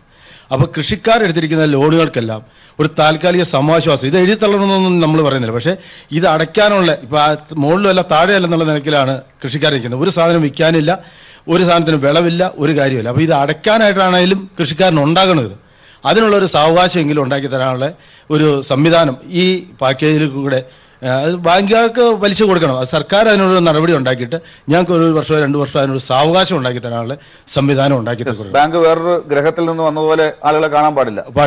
തീർച്ചയായിട്ടും. അത് മാത്രമല്ല ആത്മഹത്യകളില്ലെങ്കിൽ ഇനിയും കൂടും ടെൻഷൻ. അതുപോലെ ഒരു ആൾക്കാർക്ക് ഒരു കൗൺസിലിംഗ് കൃഷിക്കാർക്ക് കൊടുക്കേണ്ടത് വളരെ ആവശ്യമാണ്. കൃഷിക്കാർ എന്ത് ചെയ്യണം ചേർത്തെന്ന് പറഞ്ഞു. വേറൊന്നുമല്ല, ഇപ്പൊ അദ്ദേഹം പറഞ്ഞൊരു വാലിഡ് ആയിട്ടുള്ളൊരു പോയിന്റാണ്. കാരണം ഈ ഗവൺമെന്റിന്റെ അടുത്ത് ഈ പ്രളയം ഉണ്ടായപ്പോൾ ബാങ്കുകൾ കൊടുത്തിരിക്കുന്ന ഒരു അഷുറൻസ് എന്ന് പറഞ്ഞാൽ അവരെ മൊറട്ടോറിയം എന്നുള്ള രീതിയിലാണ്. പക്ഷെ അതിനകത്ത് പ്രശ്നം എന്താ വെച്ചാൽ അത് സ്റ്റേറ്റ് ലെവൽ ബാങ്കേഴ്സ് കമ്മിറ്റി എന്ന് പറയുന്ന ഒരു സംവിധാനത്തിനകത്ത് എടുത്തിരിക്കുന്ന ഒരു തീരുമാനമാണ്. ഈ സ്റ്റേറ്റ് ലെവൽ ബാങ്കേഴ്സ് കമ്മിറ്റി എന്ന് പറയുന്നത് ഒൺലി എ കൺസൾട്ടേറ്റീവ് കമ്മിറ്റിയാണ്. അതിനകത്ത് യാതൊരു വിധത്തിലുള്ള അധികാരങ്ങളോ പവേഴ്സോ ഒന്നും അവർക്കില്ല. അവരുടെ മുകളിൽ നിന്ന് അവർക്ക് ഇത് വരും, അത് ആ പൈസ പിരിച്ചെടുക്കണം എന്നുള്ള രീതിയിൽ. അപ്പോൾ അവർ ഉടനെ തന്നെ നോട്ടീസ് അയക്കുകയും ഈ നടപടികളിലേക്ക് അവർ പോകുന്നൊരു സ്ഥിതിവിശേഷം ഉണ്ടാവും. അതുകൊണ്ട് അതിനെ കർശനമായിട്ട് ഗവൺമെന്റ് തന്നെ ഈ ഉദ്യോഗസ്ഥന്മാരെ വിളിച്ചിട്ട് അത് പറ്റില്ല. ഈ നടപടി തമിഴ്നാട്ടിലാണെങ്കിൽ ബാങ്കുകൾ എടുക്കില്ല, ബാങ്ക് ഉണ്ടാവില്ല. പക്ഷെ കേരളത്തിൽ നടക്കും. കഴിഞ്ഞ ദിവസം അതാണ് പ്രശ്നം. കഴിഞ്ഞ ദിവസം കൃഷിമന്ത്രി തന്നെ ഈ വിഷയത്തിൽ ഇടപെട്ടിട്ടുണ്ടെന്നാണ് എനിക്ക് തോന്നുന്നത്. കഴിഞ്ഞ ദിവസം കൃഷിമന്ത്രിയുടെ ഒരു സ്റ്റേറ്റ്മെന്റ് ഈ കാര്യത്തിൽ വന്നിരുന്നു. ബാങ്കുകൾക്ക് കർശന നിർദ്ദേശം കൊടുത്തിട്ടുണ്ട്. നാഷണൽ സാമ്പിൾ സർവേ ഓർഗനൈസേഷനും ഗവൺമെന്റ് അതായത് കൃഷി മന്ത്രാലയവും നടത്തിയ സർവേകളുണ്ട്. ഈ 2 സർവേകളിലും കാർഷിക കടമായിട്ട് ബന്ധപ്പെട്ട് ഈ 2 സർവേകളിലും കണ്ടെത്തിയത് കർഷകര് കാർഷിക കടം എന്ന പേരിൽ എടുക്കുന്ന കടം അത് കമേഴ്ഷ്യൽ ബാങ്കുകളിൽ നിന്നായിരുന്നു വലിയ ഒരു ഭാഗം 68% വരെ നേരത്തെ എടുത്തിരുന്നത് 2016 മുൻപ്. പക്ഷെ അതിനുശേഷം ഈ കമേഴ്ഷ്യൽ ബാങ്കുകൾ കിട്ടാക്കടത്തിന്റെ പിടിയിലായതോടുകൂടി അവര് പതുക്കെ കാർഷിക വായ്പ കൊടുക്കലിൽ നിന്ന് പിന്മാറാൻ തുടങ്ങി. അതോടുകൂടി ഇവര് കൊള്ളപ്പലിശക്കാരുടെ അടുത്തു നിന്നാണ് പല കർഷകരും കാർഷിക വായ്പ എന്ന് പറയുമ്പോൾ അവരുടെ എല്ലാ ആവശ്യങ്ങൾക്കും വേണ്ടി എടുക്കുന്ന വായ്പയായിട്ട് തന്നെ, ഏത് ആവശ്യത്തിന് എടുത്ത വായ്പയാണെങ്കിലും കാർഷിക വായ്പയായിട്ട് തന്നെ കണക്കാക്കണമെന്നാണ് ആ സർവേകളൊക്കെ കാണിച്ചിരിക്കുന്നത്. തന്നെയല്ല, അങ്ങനെ ആ സർവേകളുടെ ഫലം എന്ന് പറയുന്നത് കൃത്യമായ രീതിയിൽ കമേഴ്ഷ്യൽ ബാങ്കുകളാണെങ്കിൽ നിയതമായ rate of interest reserve bank അനുശാസിക്കുന്ന റേറ്റാണ് വാങ്ങുന്നത്. അവരിൽ നിന്നുള്ള വായ്പ 35% കുറയുകയും മറ്റ് ബാങ്കിങ് ഇതര സ്ഥാപനങ്ങളിൽ നിന്നുള്ള വായ്പ 68% ഉയരുകയും ചെയ്തിരിക്കുകയാണ്. നമ്മുടെ കാർഷിക മേഖലയിൽ പ്രവർത്തിക്കുന്ന വിദഗ്ധരായ സാർക്ക് ഇവിടെ ഉണ്ട്. എങ്കിൽ പോലും കഴിഞ്ഞ പ്രളയത്തിന് ശേഷം ഇടുക്കിയിലെ മണ്ണിൻ്റെ ഘടനയിൽ വലിയ മാറ്റം സംഭവിച്ചിരിക്കുകയാണ്. ഇടുക്കിയുടെ സാമ്പത്തിക മേഖലയിൽ വലിയ പ്രാധാന്യം കൊടുത്തിരുന്നത് കൊക്കോ കൃഷി. പ്രളയത്തിന് ശേഷം കൊക്കോ ഉൽപ്പാദനം പാടെ ഇടുക്കിയിൽ ഇല്ലാതെയായിരിക്കുകയാണ്. അതുപോലെ തന്നെ ജാതി, നമ്മൾ ഏലക്ക ഇടുക്കിയിലേത് വളരെ മെച്ചമാണെന്ന് പറയുന്നത് പോലെ തന്നെ ജാതിക്കയും ഇടുക്കിയിലെ ഒരു പ്രധാനപ്പെട്ട വിളയാണ്, ഒരു വരുമാന മാർഗമായിരുന്നു. പക്ഷേ കൊക്കോ ആയാലും അതുപോലെ തന്നെ കാപ്പി ആയിരുന്നാലും മണ്ണിൻ്റെ ഘടനയിൽ മാറ്റം വന്നിട്ട് ഇന്ന് അതൊന്നും ഉൽപാദനക്ഷമമല്ലാതെയായി മാറിയിരിക്കുകയാണ്. വേറെ കാര്യങ്ങളിലേക്ക് പോകേണ്ടി വരും എന്നൊരവസ്ഥയുണ്ടോ? ചോദിച്ചത് ആ മണ്ണിന്റെ ഘടന മാറുമ്പോ അവിടെ നമുക്ക് അത് കൃഷി ചെയ്യാൻ പറ്റുന്നില്ലെങ്കിൽ വേറെ എന്തെങ്കിലും കൃഷിയിലേക്ക് പോകേണ്ടി വരുമോ? വേറെ കൃഷിയിലേക്ക് പോകാനല്ല, ഞാൻ അങ്ങനെയൊക്കെ വരാം സാർ. ഈ മണ്ണിന്റെ ഘടനയിൽ വന്ന മാറ്റം അത് പിന്നെ വളത്തിന്റെ കാര്യത്തിലായിരുന്നാലും മറ്റ് ആ പോയ ജൈവ രീതി വീണ്ടെടുക്കണം. വീണ്ടെടുത്ത് അതിന് ഉപോത്ബലകമായ ഒരു നടപടി, അതിന് ഈ പാക്കേജ് ഉപകരിക്കണം. അതാണ് പ്രധാനമായി ഞാൻ ഉദ്ദേശിച്ചത്. ഞങ്ങളെ ഏറ്റവും വലയ്ക്കുന്നത് നിയമക്കുരുക്കാണ്. നിയമക്കുരുക്കിൽ ആവശ്യമില്ലാത്ത നിയമങ്ങളാൽ ഞങ്ങളെ വളഞ്ഞിട്ട് പിടിക്കുകയാണ്. തൊട്ടടുത്ത നാളിൽ ഒരു ആഡിയോ അവിടെ വന്നിരുന്നിട്ട് ഒരു വണ്ടി ചലിക്കാൻ പോലും പറ്റാത്ത രീതിയിൽ എല്ലാം നിയമമായിട്ട് പോയാൽ മതി എന്ന് അദ്ദേഹം പറയുന്നത്. എല്ലാം നമുക്ക് നിയമമായിട്ട് പോകാൻ പറ്റാത്ത ചില സാഹചര്യങ്ങളുണ്ട് ഞങ്ങൾക്ക്. ആ നിയമക്കുരുക്ക്, ആവശ്യമില്ലാത്ത നിയമക്കുരുക്കുകൾ ഞങ്ങൾക്കൊരു പിന്നെ ഞങ്ങളുടെ കൃഷിക്കും മുഴുവൻ കൃഷിക്കും ഇൻഷുറൻസ് വേണം. ഞങ്ങളെ കൊണ്ട് ഞങ്ങളുടെ പറമ്പിലുള്ള എല്ലാ കൃഷിക്കും ഇൻഷുറൻസിന് പോയി അത് ഞങ്ങളുടെ കയ്യിൽ നിന്ന് ആ ഫണ്ട് മുടക്കി ഒരു 25,000 രൂപ അതിനു വേണ്ടി വിനിയോഗിക്കാൻ ഞങ്ങളെ കൊണ്ട് കഴിയില്ല. അപ്പം സർക്കാരിൻ്റെ ഈ ഫണ്ടിലൂടെ ഞങ്ങൾക്ക് അതിന് ഇൻഷുറൻസ് ഏർപ്പെടുത്തുക. തീർച്ചയായിട്ടും നമുക്ക് അടുത്ത ഘട്ടത്തിലേക്ക് വരാം. എല്ലാ കാര്യവും ഇപ്പൊ തന്നെ പറഞ്ഞ് തീർക്കണ്ട, നമുക്കുണ്ട് ഇനിയും പറയാനുള്ള സമയമുണ്ട്. പ്രൊഫസർ സുബ്രഹ്മണ്യ അയ്യർ, ഞാനൊരു കാര്യം ഈ ചർച്ച വന്നതിന്റെ പശ്ചാത്തലത്തിൽ അങ്ങയുടെ മുമ്പിൽ വെക്കുകയാണ്. ഇതൊരു 5000 കോടിയുടെ ഒരു സ്പെഷ്യൽ പാക്കേജാണ്. ഇത് എല്ലാ ചോദ്യങ്ങൾക്കുള്ള ഉത്തരവല്ല. ഇടുക്കിക്ക് മുഴുവൻ ഈ പറഞ്ഞ പ്രശ്നങ്ങളൊക്കെ തീർക്കണമെങ്കിൽ നമുക്ക് ഒരുപക്ഷെ ഈ സമയം പോരാ, ഈ പണം പോരാ. ഈ പറഞ്ഞ കാര്യങ്ങൾക്ക് പട്ടയം കൊടുക്കുക എന്ന് പറയുന്നത് ഒരു രാഷ്ട്രീയ പ്രശ്നം കൂടിയാണ്. അതൊരു വലിയ നിയമക്കുരുക്കുണ്ട്, നിയമപ്രശ്നങ്ങളൊക്കെ ഉണ്ട്. അതൊക്കെ ഈ പാക്കേജിൽ കൂടെ എങ്ങനെ നമുക്ക് ഉത്തരം കണ്ടെത്താൻ പറ്റും എന്നുള്ളത് നമുക്ക് അഡ്രസ്സ് ചെയ്യാൻ പറ്റില്ല. അത് വരട്ടെ, അതെല്ലാ സർക്കാരും ഒക്കെ തീരുമാനിക്കട്ടെ, അവരും ഒക്കെ ചർച്ച ചെയ്യട്ടെ, അത് അവിടെ നിൽക്കട്ടെ. പക്ഷെ അതേസമയം പ്രളയം കഴിഞ്ഞ് ദുരന്തത്തിൽ പെട്ടുകിടക്കുന്ന ഒരു ഭൂമിയെ അവരുടെ ജീവനോപാധി എന്ന് നേരത്തെ പറഞ്ഞ ആ അർത്ഥത്തിൽ നിന്ന കാർഷിക മേഖലയെ തിരിച്ചു പിടിക്കാൻ വലിയൊരു പ്രശ്നമാണ് ഇപ്പൊ ചൂണ്ടിക്കാട്ടിയത്. ആ മണ്ണിന്റെ ഘടന തന്നെ പോയി. അവിടെ എങ്ങനെയാണ് ആ കൃഷി തന്നെ കൊണ്ടുവരാൻ പറ്റുക എന്നുള്ളത് ഞാൻ ചോദിച്ചു. പക്ഷെ അവർക്ക് അത് തന്നെ വേണമെന്നും പറയുന്നുണ്ട്. പക്ഷെ അവർക്ക് മറ്റൊരു വഴി പറഞ്ഞു കൊടുക്കാനുണ്ടോ? അവർക്ക് എങ്ങനെ പെട്ടെന്ന് ഈ പാക്കേജിന്റെ സഹായത്താൽ പെട്ടെന്നൊന്ന് കരകയറാൻ സാധിക്കും? ഉത്തരവുണ്ടോ? ഉത്തരവുണ്ട് സാറേ. ഇത് നേരത്തെ ഒരു ചർച്ചയിൽ പറഞ്ഞത് തന്നെയാണ്. ആ മണ്ണും ആ വിണ്ണും വിട്ടുപോകാൻ അവരുടെ മനസ്സ് അനുവദിക്കത്തില്ല. അവർക്ക് അവിടെ തന്നെ ജീവിക്കണം. അതിനുള്ള വഴി ആ ഭൂമി ഉണ്ടാക്കിത്തരും. ഇപ്പോൾ ഭൂമി തകിടം മറിഞ്ഞു പോയത് കൊണ്ട് അടിമണ്ണ് മുകളിലോട്ട് വന്നു, മേൽമണ്ണില്ലാതായി ഒലിച്ചുപോയി, കൃഷി തന്നെ ഇല്ലാതായി. അവരവരുടെ പാടം പോലും അല്ലെങ്കിൽ കൃഷിസ്ഥലം പോലും കണ്ടുപിടിക്കാൻ പറ്റാത്ത രീതിയിൽ തകിടം മറിഞ്ഞിരിക്കുന്ന ആ സാഹചര്യത്തിൽ നിലവിലുള്ള മണ്ണിൻ്റെ ആരോഗ്യം പഠനവിധേയമാക്കണം എന്ന് പറഞ്ഞാൽ വളരെ വേഗത്തിൽ ചെയ്യാൻ പറ്റുന്ന സോയിൽ ഹെൽത്ത് കാർഡ് കേന്ദ്ര സാമ്പത്തിക സഹായം സംസ്ഥാന വിപുലമായിട്ട് നടത്തിക്കൊണ്ടിരിക്കുകയാണ്. അത് എല്ലാ കർഷകർക്കും നിർബന്ധമായിട്ട് പുതിയ ഹെൽത്ത് കാർഡ് ഒന്നുകൂടെ കൊടുക്കണം, സോയിൽ ഹെൽത്ത് കാർഡ്. അതനുസരിച്ച് വരുന്ന മാറ്റമനുസരിച്ചുള്ള വളപ്രയോഗമായിരിക്കണം അവിടെ അവർ ചെയ്യാൻ ഉദ്ദേശിക്കുന്ന വിളകൾക്ക് ചെയ്യേണ്ടത്. പക്ഷേ ഇതൊക്കെ പെട്ടെന്ന് അവർക്ക് അംഗീകരിക്കാൻ ബുദ്ധിമുട്ടുണ്ടാവും. ഒരു മണ്ണിനെ മാത്രം ആശ്രയിച്ച് കൃഷിയൊക്കെ നടത്തി വരുന്ന ആളുകളാണ്. അപ്പൊ അവർക്ക് അതേസമയം നേരത്തെ പറഞ്ഞ കുറെ ആശ്വാസങ്ങൾ ഒരേ സമയം പോകണം. ഇത് പെട്ടെന്ന് അവർക്ക് അവിടെ കാർഷിക കടാശ്വാസം എന്ന് പറയുന്നത് ഇതിനകത്ത് നിർബന്ധമായിട്ടും മുൻകരുതലായിട്ട് ആദ്യം തന്നെ നടപ്പാക്കണം. അതായത് ബാങ്കുകളുമായിട്ട് ഇരുന്ന് വിശദമായ ചർച്ച ചെയ്ത് അവരെ ഭീഷണിപ്പെടുത്താതെ സർക്കാരിൻ്റെ ഒരു ഇൻ്റർവെൻഷൻ, ശക്തമായ ഇച്ഛാശക്തിയോടുകൂടിയ ഇൻ്റർവെൻഷൻ അതിനകത്ത് ഉണ്ടാവണം. അവർക്ക് ഒരു ആശ്വാസം, സമാധാനം അതിനകത്ത് ഉണ്ടാവണം. അതിന് ഇതിലൊരു വഴിയുണ്ട്. ഇപ്പം തന്നെ ഞാൻ കണ്ടത് സ്ഥലം MP ആണോ MLA ആണോ ഒരു പ്രസ്താവന ഇറക്കിയിട്ടുണ്ട്. അടുത്ത ആഴ്ച തന്നെ ഇതിൻ്റെ ഒരു ചർച്ചയുണ്ടാവും. ഈ കടാശ്വാസത്തിൽ കർഷകർക്ക് സമാശ്വാസം കണ്ടെത്താനുള്ള വഴിയുണ്ടാവും. വീടുകൾ പൂർണ്ണമായിട്ട് തകർന്നവർക്ക് ഐസക് സാറ് തന്നെ പറഞ്ഞിട്ടുണ്ട്, അതിനും പ്രത്യേക സാമ്പത്തിക നീക്കിയിരിപ്പും സഹായവും ചെയ്യും എന്ന് പറഞ്ഞിട്ടുണ്ട്. ഞാൻ പറഞ്ഞത് മണ്ണ് മാറി പോകേണ്ട ആവശ്യമില്ല, അവിടെ തന്നെ അവരിഷ്ടപ്പെട്ട കൃഷി ചെയ്യാം. ഈ സോയിൽ ഹെൽത്ത് കാർഡ് കൊടുക്കുന്നതിന് 1 മാസത്തിൽ കൂടുതൽ സമയം വേണം. അത് ആലോചിക്കുമായിരിക്കും, ഒരു ഓപ്ഷൻ തള്ളിക്കളയില്ല. സർക്കാരിന്റെ നിലവിലെ പദ്ധതികളുടെ ഭാഗമായിട്ടാണ് അത് ചെയ്യുന്നത്. തീർച്ചയായും അതിന് ഇദ്ദേഹം തന്നെ ലിസ്റ്റ് ചെയ്തിട്ടുണ്ട്, ഐസക് സാർ തന്നെ ലിസ്റ്റ് ചെയ്തിട്ടുണ്ട്. ഇതിനകത്ത് ചെയ്യാൻ പോകുന്നത് എല്ലാ കർഷകർക്കും പുതിയ സോയിൽ ഹെൽത്ത് കാർഡ് കൊടുക്കും. അതനുസരിച്ച് അവരുടെ മണ്ണ് നഷ്ടപ്പെട്ടു എന്നുള്ള ആ ചിന്ത തന്നെ മാറും. അവർക്കത് ഉപയോഗിക്കാൻ പറ്റും, പുനരുപയോഗിക്കാൻ പറ്റും. ശ്രീ ജോർജ് ജോസഫ്, ഇതിനകത്ത് ഒരു അവയർനെസിന്റെ കൂടി കാര്യമുണ്ട്. ഈ എല്ലാം തകർന്നു നിൽക്കുന്ന ആളുകളാണ്. അവരുടെ മുമ്പിലേക്ക് പഴയ ജീവിതം എങ്ങനെ തുടരാനാകും എന്നതിന്റെ സ്വപ്നങ്ങളാണ്. ഒപ്പം മുമ്പ് തന്നെ ആവശ്യപ്പെട്ടിരുന്ന പല പ്രശ്നങ്ങളും വീണ്ടും അവർക്ക് ആ പ്രശ്നങ്ങൾ ഇല്ലാതാക്കാനുള്ള ആവശ്യങ്ങൾ, പട്ടയം പോലുള്ള കാര്യങ്ങളാണ്, അതുപോലുള്ള കാര്യങ്ങളൊക്കെ അവരുടെ മുന്നിലേക്ക് വരും. ഇതെല്ലാം കൂടെ ചേർത്താണ് ഈ പ്രളയം കഴിഞ്ഞ ഭൂമിയിൽ ഈ ചർച്ചകൾ നടക്കുന്നത്, ഈ പാക്കേജ് വരുന്നത്. ഇതിൽ നമുക്ക് അടുത്ത കാലത്ത് ഈ പാക്കേജുമായി ബന്ധപ്പെട്ടുള്ള നടപ്പിലാക്കൽ ഘട്ടത്തിൽ നമ്മൾ ഇതിനെ സമീപിക്കുമ്പോൾ ഇതൊക്കെയാണ് പെട്ടെന്ന് നമ്മുടെ മുമ്പിലേക്ക് എന്ന് പറഞ്ഞുകൊണ്ടൊരു ബോധവൽക്കരണത്തിന്റെ ആവശ്യം കൂടിയുണ്ട്. അവർക്കൊരു ആശ്വാസം അങ്ങനെയാണ് ഉണ്ടാകുക. തീർച്ചയായിട്ടും അത് ലാൽ വളരെ പ്രധാനപ്പെട്ടൊരു കാര്യമാണ്. കാരണം നമുക്കറിയാം ഗ്രാമീണ മേഖലയിൽ നിന്ന് വരുന്നതാണ്, പട്ടണ പ്രദേശങ്ങളിൽ നിന്നുള്ള ആളുകളല്ല. അവർക്ക് തീർച്ചയായിട്ടും അവരുടേതായ ചില പ്രത്യേകതകളുണ്ട്, മാനസികമായ രീതികളുണ്ട്, ഗ്രാമീണമായ രീതികളുണ്ട്. അതുകൊണ്ട് ഒരു ബാങ്കുകാരൻ വിളിച്ചിട്ട് പെട്ടെന്ന് നിങ്ങൾ നാളെ തന്നെ കാശടയ്ക്കണമെന്ന് പറഞ്ഞു കഴിഞ്ഞാൽ അപ്സെറ്റ് ആവും. പട്ടണ പ്രദേശങ്ങളിലുള്ള ഒരാളോട് സാറിൻ്റെ പണി നോക്ക് ഞങ്ങൾ ആലോചിക്കാം, അല്ലെങ്കിൽ ഒരു വേറെ ഏതെങ്കിലും വഴി. പക്ഷെ അങ്ങനെയല്ല അവിടെ. ആത്മഹത്യയിലേക്ക് വരെ പോവാം.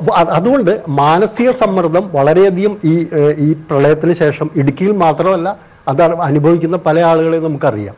ആ മാനസിക സമ്മർദ്ദം വളരെ രൂക്ഷമാവുന്നൊരു സാഹചര്യമുണ്ട്. അത് പരിഹരിക്കുന്നതിന് പാക്കേജിൻ്റെ തന്നെ വേണമെങ്കിൽ ഒരു ഭാഗമാവുള്ളൊരു കാര്യമാണ്. അവരെ ആ രീതിയിൽ ഒന്ന് എൻലൈറ്റൻ ചെയ്യും, ധൈര്യപ്പെടുത്തുകയും ചെയ്യും.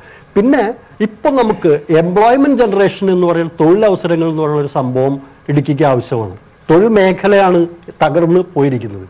അതിന് അവിടുത്തെ ടൂറിസത്തെ നമ്മൾ ഫലപ്രദമായിട്ട് വിനിയോഗിക്കുന്ന ഒരു സാഹചര്യത്തിൽ ഈ പാക്കേജിന്റെ ഭാഗമായിട്ട് വരണം. കാരണം ഞാൻ മനസ്സിലാക്കുന്നിടത്തോളം എൻ്റെ ഒരു വിലയിരുത്തലിൽ കാർഷിക മേഖല എന്ന് പറയുന്നത് അതിൻ്റെ ഒരു നിർണായക ഭാഗമാണെങ്കിലും ആ കാർഷിക മേഖലയ്ക്ക് തിരിച്ചു വരലിനും അതിനെ മുൻപോട്ട് കൊണ്ടുവരുന്നതിനും കുറച്ച് ഇതുണ്ട്. പക്ഷേ ഇടുക്കിയുടെ USP യുണീക് സെല്ലിംഗ് പോയിന്റ് എന്ന് പറയുന്നത് എപ്പോഴും ടൂറിസം തന്നെ. കേട്ടല്ലോ ശ്രീ ജോയ്സ് ജോർജ് MP, ഇതിനെക്കുറിച്ച് താങ്കളുടെ പ്രതികരണം എന്താണ്? കാർഷിക മേഖലയുടെ പ്രതിസന്ധിയെ മറിച്ചു കിടക്കുന്നതിന് ഇടുക്കിയിൽ ഏറ്റവും നന്നായി ഉപയോഗിക്കാൻ പറ്റുന്ന ടൂറിസം മേഖലയാണ്.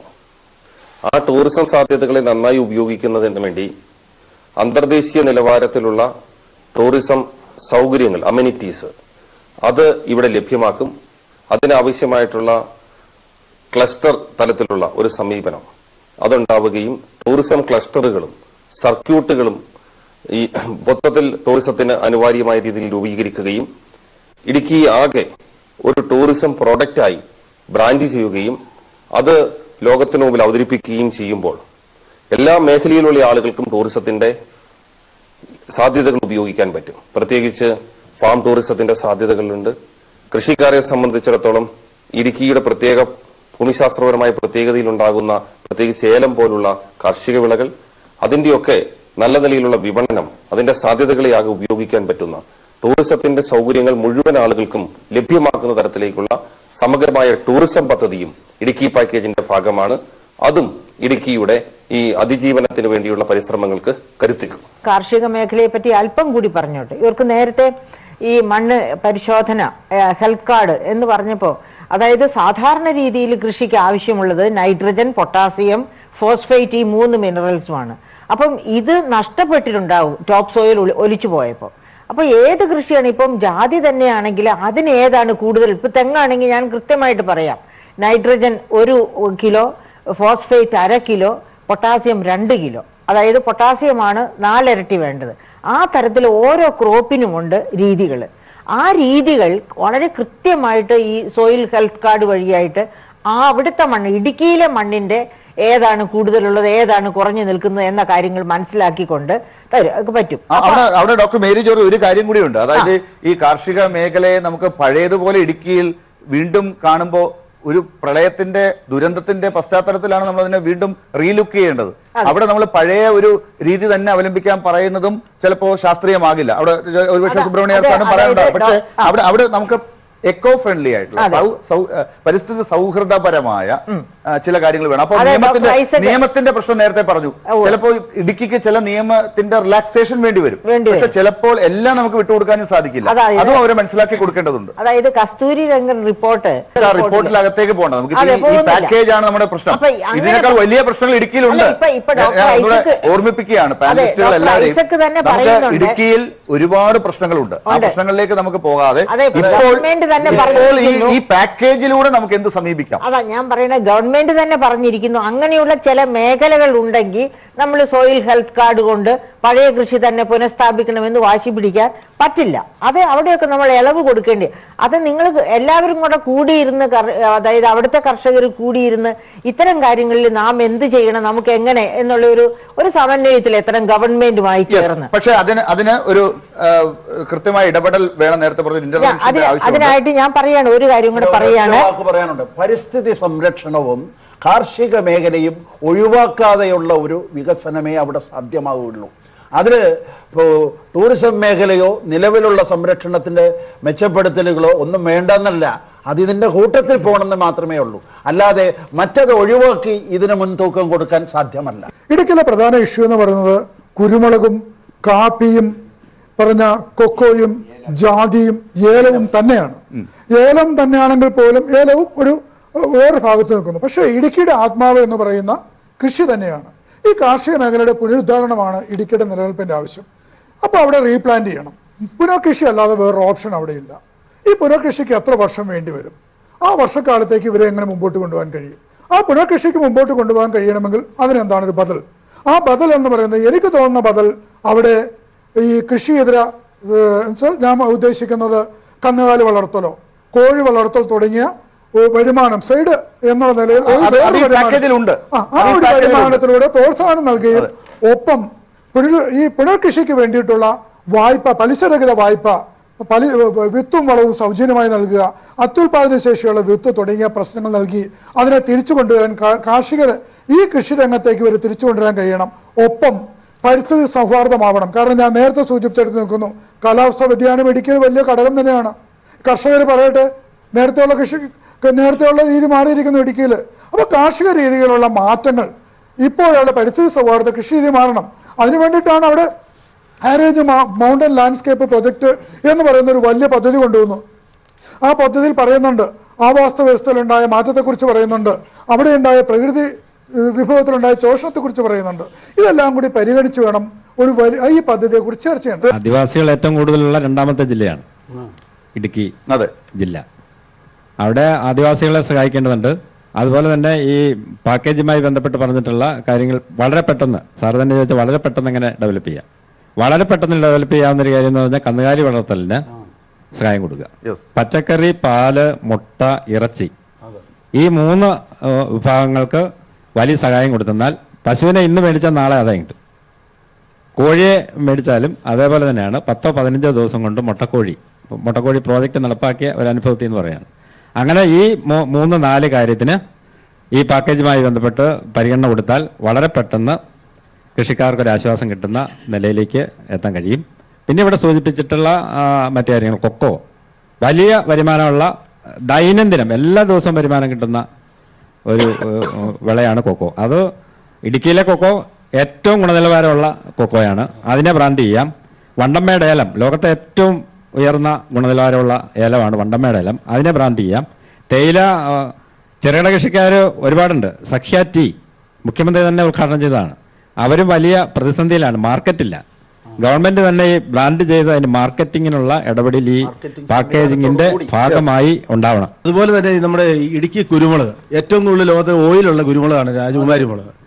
ഇതൊക്കെ ബ്രാൻഡ് ചെയ്യുക, ബ്രാൻഡ് ചെയ്തിട്ട് ഞങ്ങൾക്കിത് വിപണനം ചെയ്യാനുള്ള ഒരു വിപണി ഉണ്ടാക്കി തരിക. ഇതിപ്പോൾ നിങ്ങൾക്കറിയാം, കുരുമുളക് എന്ന് പറയുന്നത് പറിക്കുന്ന യാതൊരുമില്ല. അത് പച്ചക്കറി ആയിക്കോട്ടെ, ഈ പറഞ്ഞ മുട്ട ആയിക്കോട്ടെ, ഇതെല്ലാം ഞങ്ങൾക്ക് ഉൽപ്പാദിപ്പിക്കാം. പക്ഷേ ഇത് കൊടുക്കാനുള്ളൊരു മാർഗ്ഗമില്ല. ഉണ്ടാക്കുന്നതിലും കുറച്ച് വിലയ്ക്ക് നമ്മൾ വിപണനം ചെയ്യേണ്ടി വന്ന കൃഷിക്കാരന് യാതൊരു നിർവാഹവുമില്ല. ഇതാണ് അതിനകത്ത് ഏറ്റവും മാർക്കറ്റിംഗ് വളരെ പ്രധാനമാണ്. അതിൽ ഐസക് സാർ വളരെ ഉൾക്കാഴ്ചയോടുകൂടി മൂല്യവർദ്ധിത ഉൽപ്പന്നങ്ങൾ കാർഷിക മേഖലകളിലെ എല്ലാ വിളകൾക്കും കൊടുക്കണം, അതിന് ബ്രാൻഡ് ചെയ്യണം. അത് അവരുടെ സാമ്പത്തിക വരുമാനവും നിലനിൽപ്പിനെയും സംരക്ഷിക്കും എന്ന ഒരു മുൻവിധിയോടുകൂടി തന്നെയാണ് അത് ചെയ്തിരിക്കുന്നത്, ഉൾക്കാഴ്ചയോടുകൂടി തന്നെയാണ് ചെയ്തിരിക്കുന്നത്. പക്ഷെ അതിന് മാർക്കറ്റിംഗ് സംവിധാനം അതിൻ്റെ ഏറ്റവും പ്രധാനപ്പെട്ട ഒരു ശൃംഖല തന്നെയാണ്. നെറ്റ്വർക്ക് വേണം, അത് ഉൾപ്പെട്ടാലേ അത് വിജയകരമാകും. ഞാൻ ഒരു കാര്യം പറഞ്ഞോട്ടെ, അതായത് ഈ ഇദ്ദേഹം പറഞ്ഞതുപോലെ തന്നെ ലോകത്തെ ഏറ്റവും ക്വാളിറ്റിയുള്ള, ഏറ്റവും പ്രൈം പ്രൈസ് കിട്ടുന്ന കുരുമുളക് കേരളത്തിൻ്റെയാണ്. അത് ഇടുക്കി ഉൾപ്പെടെയുള്ള സ്ഥലങ്ങൾ. അത് മലബാർ ഗാർബിൾഡ് എക്സ്ട്രാ ബോൾഡ് എന്ന് പറയുന്നത് ലോകത്തെ ഏറ്റവും പ്രൈസുള്ള കുരുമുളകാണ്. അത് ഈ ഒരുപക്ഷെ വിയറ്റ്നാം പോലെയുള്ള രാജ്യങ്ങളാണ് ലോകത്തെ ഏറ്റവും കൂടുതൽ കുരുമുളക് ഉൽപ്പാദിപ്പിക്കുന്നത്. പല രാജ്യങ്ങളിലും കേരളത്തിന് ശേഷം, പണ്ട് നമ്മൾ പറയാറുണ്ട് ഈ സാമൂതിരിയുടെ അടുത്ത് അവർ ഞാറ്റുവില കൊണ്ടുപോകില്ലല്ലോ എന്ന്. പക്ഷേ ഞാറ്റുവില കൊണ്ടുപോയി എല്ലാവരും നമ്മളെക്കാളൊക്കെ ഭയങ്കരമായിട്ട് വിയറ്റ്നാം ഉൽപ്പാദിപ്പിക്കുന്നുണ്ട്, മറ്റു രാജ്യങ്ങളും. പക്ഷേ ക്വാളിറ്റേറ്റീവായിട്ട് നമ്മളെ തോൽപ്പിക്കാൻ അവർക്ക് കഴിയുന്നില്ല. അത് അമേരിക്ക ഉൾപ്പെടെയുള്ള രാജ്യങ്ങൾ സ്പെസിഫിക് ആയിട്ട് MG1 ഗ്രേഡ് വേണം എന്ന് പറയുന്ന ഒരിതുണ്ട്. പക്ഷെ എന്തോ നമുക്കത് മാർക്കറ്റ് ചെയ്യാൻ പറ്റുന്നില്ല. ഇത് ഇടുക്കി പാക്കേജ് എന്ന് പറയുന്നത് ഇടുക്കിക്ക് മാത്രമുള്ള കാര്യമാണ് നമ്മൾ ചർച്ച ചെയ്തുകൊണ്ടിരിക്കുന്നത്. പക്ഷേ ഇടുക്കി പാക്കേജ് സംസ്ഥാനത്തിനും കൂടിയാണ്, രാജ്യത്തിന് വേണ്ടി സംസ്ഥാനത്തിനും കൂടിയാണ്. സംസ്ഥാനത്തിന്റെ മുഴുവൻ ശൃംഖലയുടെ ഒരു കണ്ണിയാണ് അപ്പോൾ ഇടുക്കി. അങ്ങനെ ആ നിലയ്ക്ക് കാണുമ്പോൾ ഇടുക്കിയെ നമുക്ക് എങ്ങനെയാണ് കണക്ട് ചെയ്യാൻ സാധിക്കും മെയിൻ സ്ട്രീമുമായിട്ട്? ലാല അവരോട് തന്നെ ഒരു ചോദ്യം ചോദിച്ചല്ലോ, ഇടുക്കി മെഡിക്കൽ കോളേജിന്റെ കാര്യം. ടൂറിസവുമായി ബന്ധപ്പെട്ട് ആ മെഡിക്കൽ കോളേജിന്റെ കാര്യം തന്നെ ഞാൻ പറയാം. അതായത് ആ മെഡിക്കൽ കോളേജ് എന്ന് പറയുമ്പോൾ ഇടുക്കിക്ക് ഒരു രോഗി ആന കുത്തിയതാകാം, അതും അല്ലെങ്കിൽ വേറെ ഏതെങ്കിലും തരത്തിൽ അപകടപ്പെട്ടതാകാം, അല്ലെങ്കിൽ ഹൃദയസ്തംഭനം എന്തു തന്നെയായാലും ഒരു മെഡിക്കൽ കോളേജ് എന്ന് പറഞ്ഞാൽ കോട്ടയം മെഡിക്കൽ കോളേജ് വരെ വരണം. ആ കൊച്ചു കൊച്ചു ചുരങ്ങൾ ഇറങ്ങി വയനാടൻ ചുരത്തേക്കാൾ ദുഷ്കരമാണ് ഇടുക്കിയിലെ കൊച്ചു കൊച്ചു മലകളെല്ലാം. ആ മലകൾ ഇറങ്ങി ഇവിടെ വരുമ്പോഴത്തേക്കും ജീവൻ നഷ്ടപ്പെട്ടിരിക്കും. അതാണ് അവസ്ഥ. അത് വേഗത്തിലാക്കാനാണ് ഇപ്പോൾ ഈ പാക്കേജ് പറയുന്നത്. അതെ, ഈ പാക്കേജിൽ ആ മെഡിക്കൽ കോളേജിന് പ്രാധാന്യം കൊടുക്കുന്നു എന്നുള്ളത് വളരെ ശ്ലാഘനീയമാണ്. അതായത് അത് ആ മെഡിക്കൽ കോളേജ് പൂർത്തിയാകുന്നതോടുകൂടി തന്നെ ഇടുക്കിയുടെ ഭൂപടം മുഖച്ഛായ തന്നെ മാറും. അപ്പോഴാണ് ഇടുക്കി മിടുക്കിയാവുക എന്നാണ് എനിക്ക് പറയാനുള്ളത്. ഒരു 1000 ദിവസങ്ങളുടെ ഘട്ടത്തിൽ ഈ സർക്കാർ ഇടുക്കി പാക്കേജ് പ്രഖ്യാപിച്ച് നിൽക്കുന്ന ഘട്ടത്തിൽ ഒരു ചർച്ച വരുമ്പോൾ ഈ ഇടുക്കി പാക്കേജ് അത്യന്താപേക്ഷിതം എന്ന് പറയേണ്ടി വരില്ലേ? ഇത് അത്യന്താപേക്ഷിതം തന്നെയല്ലേ? ഇത് വേണ്ട, ഇത് മാറ്റിവെച്ച് നമുക്കൊരു വലിയ പാക്കേജിനെ കുറിച്ച് ചർച്ച ചെയ്താൽ മതി എന്ന് പറയാനാകുമോ പ്രൊഫസർ? ഇല്ല സാർ, ഇതിൽ ഈ ഇടുക്കിയെ അഭിമാന പുരസ്സരം ഇടുക്കി പാക്കേജിൽ വരുന്ന ഒരു പ്രധാന ഖണ്ണി ഇവിടെ ചർച്ച ചെയ്തില്ല. അതും കൂടെ പറഞ്ഞ് ഞാൻ നിർത്താം. അതായത് കേരളത്തിലെ ജൈവ കൃഷി എല്ലാ മേഖലയിലും വരണമെന്ന് 2008 മുതൽ ഘോരഘോരം പ്രസംഗിക്കുന്നു. നമ്മൾ നിയമങ്ങളുണ്ടാക്കി. എന്നാൽ ശക്തിയുക്തം അത് പ്രാദേശിക സംഘാടനം കൊണ്ട് തന്നെ വ്യാപിക്കാൻ സാധ്യമായത് ഇടുക്കിയിലാണ്. അത് നിലനിർത്തണം. അപ്പോൾ ഇടുക്കിയുടെ ജൈവ കൃഷി എന്നുള്ളത് എല്ലാ വിളകളിലും സാധ്യമായ രീതിയിൽ നടപ്പാക്കണം. നമുക്ക് പ്രാദേശിക ഇൻഡിക്കേറ്റേഴ്സ് എന്നുള്ള രീതിയിൽ പച്ചക്കറി ഇങ്ങനെ തണുപ്പ് കാലങ്ങളിലെ പച്ചക്കറി വളർത്തൽ എന്ന് പറയുന്നത് ആ മേഖലയുടെ ഒരു പ്രത്യേകതയാണ്. അത് കേരളത്തിൽ മറ്റ് ജില്ലകളിൽ വയനാട്ടിൽ ചെറിയൊരു വിഭാഗം ഉണ്ടെങ്കിലും ഇടുക്കി ജില്ല അത് ഒഴിവാക്കപ്പെടാൻ സാധ്യത. ഞാൻ പറഞ്ഞത് ജൈവ സാറിൽ തന്നെ അവസാനിപ്പിക്കാം. ഞാൻ സാറിൽ തന്നെ അവസാനിപ്പിക്കാം ചർച്ച. പക്ഷേ 10 സെക്കൻഡാണ് എല്ലാവർക്കും ഉള്ളത്. 10 സെക്കൻഡ്. ഇടുക്കിയെ പോലെ വളരെ പ്രധാനപ്പെട്ട ഒരു ഭൂമിയെ കുറിച്ച് സംസാരിക്കുമ്പോൾ ശ്രീ ജോർജ് ജോസഫ്, ഞാൻ ചോദിച്ച ആ ചോദ്യത്തിന്റെ ഉത്തരം, ഇത് ഈ പാക്കേജ് അത്യന്താപേക്ഷിതവും ഇവരുടെ ആവശ്യങ്ങളുടെ തുടക്കം കുറിക്കുന്നതുമാണോ? ലാല, ഇവിടെ നമ്മൾ പറയുകയാണെങ്കിൽ 1,00,000 കോടി രൂപ ഉണ്ടെങ്കിൽ പോലും ഇടുക്കിയുടെ പ്രധാനം പറ്റില്ല. പക്ഷെ ഇതൊരു തുടക്കമാണ്. ഇങ്ങനെയാണ് ഒരു ഗവൺമെന്റ് സ്റ്റാർട്ട് ചെയ്യാൻ പറ്റുള്ളൂ. അതായത് പൊതു ബജറ്റില് ഡോക്ടർ തോമസ് ഐസക് സിയാൽ മോഡലിൽ ഒരു കോർപ്പറേഷൻ ഫോം ചെയ്യുമെന്ന് പറഞ്ഞു നാണ്യവിളകൾക്ക് വേണ്ടി. ആ നാണ്യവിളകൾക്ക് വേണ്ടി, അതായത് റബ്ബറിനാണ് എങ്കിൽ അതുപോലെ തന്നെ ഇടുക്കിയിലെ വളരെ പ്രധാനപ്പെട്ട നാണ്യവിളകൾക്ക് വേണ്ടി ഒരു കോർപ്പറേഷൻ അല്ലെങ്കിൽ അതുപോലെ ഒരു അതായത് വാല്യൂ ആഡഡ് പ്രോഡക്ട്സിലെ ഒരു കുടക്കീഴിൽ പ്രളയം വന്നപ്പോൾ തന്നെ ഇടുക്കിക്ക് വേണ്ടി ഒരു പാക്കേജ് വേണമെന്ന ആവശ്യം ഉയർന്നതാണ്. പക്ഷേ ഇതിനകത്തൊരു പ്രധാന വിഷയമുണ്ട്. 350 കോടി രൂപ തദ്ദേശ സ്വയംഭരണ സ്ഥാപനങ്ങളിലാണ്. തദ്ദേശ സ്വയംഭരണ സ്ഥാപനങ്ങൾ ഒരുമിച്ചിരുന്ന് ഇടുക്കിക്ക് വേണ്ടി പദ്ധതി രൂപീകരിച്ചാൽ ഇടുക്കി പാക്കേജ് ലക്ഷ്യം കാണുകയുള്ള പ്രശ്നമല്ല. അപ്പോ പറഞ്ഞത് പാക്കേജ് അത്യാവശ്യം, പക്ഷെ അത് ചർച്ച നടക്കണം. ഈ പറഞ്ഞ രീതിയിലൊക്കെ കൊണ്ടുവരണം. ഈ ആവശ്യങ്ങളൊക്കെ ഇതിൽ മീറ്റ് ചെയ്യപ്പെടുകയും വേണം. പ്രൊഫസർ, നമുക്ക് അത് എങ്ങനെ പറഞ്ഞ് അവസാനിപ്പിക്കാമെന്ന് പറഞ്ഞു കഴിഞ്ഞാൽ, വളരെ ഉൾക്കാഴ്ചയോടുകൂടി പറഞ്ഞിരിക്കുന്ന നടപടികളാണെങ്കിലും പ്രവർത്തനങ്ങളാണെങ്കിലും ഡീറ്റെയിൽഡ് പ്രോജക്റ്റ് റിപ്പോർട്ട് വേണം എന്ന് പറയുന്നത് ഏതും നല്ല രീതിയിൽ തുടങ്ങണം, നിലനിൽക്കണം എന്നുണ്ടെങ്കിൽ അതിന് ഏറ്റവും പ്രധാനം ഇതിൻ്റെ വിവിധ വകുപ്പുകളുടെ ഏകോപനം പാഴായി പോകരുത്. ഉദ്യോഗസ്ഥർക്ക് താല്പര്യമുണ്ടാകണം. ഇത് വിജയിക്കണം എന്നുണ്ടെങ്കിൽ ഇതിന്റെ ചുമതല എന്തായാലും ഇടുക്കി ഒരു ചെറിയ ജില്ലയായിട്ട് കാണേണ്ട, കുറഞ്ഞ ഒരു ജനസംഖ്യയുടെ ഒരു കേന്ദ്രമായി കാണേണ്ടതില്ല. വലിയ ഒരു സ്രോതസ്സാണ് ഇടുക്കി. അവിടെ ചരിത്രമുണ്ട്, ജീവിതത്തിന്റെ ഒരു വലിയ തുറസ് അവിടെ ഉണ്ട്, വൈവിധ്യമുണ്ട്. അത് ജൈവ വൈവിധ്യം എന്ന് പ്രൊഫസർ സുബ്രഹ്മണ്യർ നേരത്തെ സൂചിപ്പിച്ച ആ അർത്ഥത്തിലും എടുക്കാം. പ്രകൃതി സൗഹൃദപരമായ ഒരു തിരിച്ചുവരവിന് വേണ്ടി ഇടുക്കിയെ മിടുക്കിയാക്കി എടുക്കാനുള്ള ഒരു വലിയ പാക്കേജിന് തുടക്കം കുറിച്ചിരിക്കുമ്പോൾ അത് എങ്ങനെയൊക്കെയാണ് ഒന്നും ചോർന്നു പോകാതെ മുന്നോട്ട് കൊണ്ടുപോകേണ്ടത് എന്ന അർത്ഥത്തിൽ മാത്രമാണ് ചർച്ച ഉണ്ടായത്. ഒരു തരത്തിലും ആ പാക്കേജിനെ തള്ളിക്കളയേണ്ടതില്ല എന്ന ഒരു വിലയിരുത്തൽ കൂടിയാണ് ഉണ്ടായത്. ഇടുക്കിക്കാർക്ക് ഇനിയും കൂടുതൽ കാര്യങ്ങൾ പറയാനുമുണ്ട്. അവരുടെ മനസ്സിൽ ആ കാര്യങ്ങളൊക്കെ അവശേഷിപ്പിച്ചുകൊണ്ട് തന്നെയാണ് ഈ 1000 ദിനങ്ങളിലെ 1000 വിജയദിനങ്ങൾ എന്ന ഘട്ടത്തിൽ ഇടുക്കിയെ മിടുക്കിയാക്കി ചർച്ച അവസാനിപ്പിക്കേണ്ടി വരുന്നത്. ഈ ചർച്ചയിൽ പങ്കെടുത്ത എല്ലാവർക്കും നന്ദി. ഒപ്പം ഇടുക്കിയിൽ നിന്ന് എത്തിയ പ്രിയ സുഹൃത്തുക്കൾക്കും നന്ദി. നമസ്കാരം.